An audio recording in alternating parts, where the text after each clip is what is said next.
Visakha steel plant కార్మికులపై చంద్రబాబు చేసిన వ్యాఖ్యలను ఖండించారు సిపిఐ జాతీయ కార్యదర్శి కె రామకృష్ణ. విశాఖ ఉక్కు దేశంలో ఓ బ్రాండ్ అన్నారు. గతంలో విశాఖ స్టీల్ ప్లాంట్కు అనేక అవార్డ్స్ వచ్చాయని గుర్తు చేశారు. ఇలా అన్నింటినీ ప్రైవేట్ పరం చేసి చంద్రబాబు ఏం పరిపాలన చేస్తారంటూ రామకృష్ణ ఆగ్రహం వ్యక్తం చేశారు.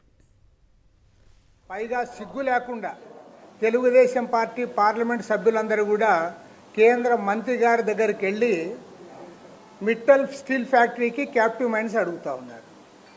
విశాఖ స్టీల్ ఫ్యాక్టరీకి మీరు క్యాప్టివ్ మైన్స్ అడగరు, మిట్టల్ స్టీల్ ఫ్యాక్టరీకి క్యాప్టివ్ మైన్స్ అడుగుతారు. పైగా మరి విశాఖ కార్మికులు నిందిస్తూ మీరు మాట్లాడతారు.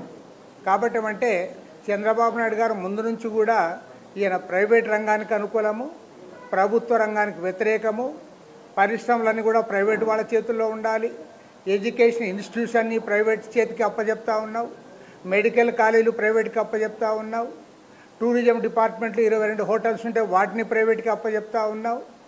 మరి నువ్వు ఎవరిని పరిపాలిస్తావో మాకు అర్థం కావడం లేదు.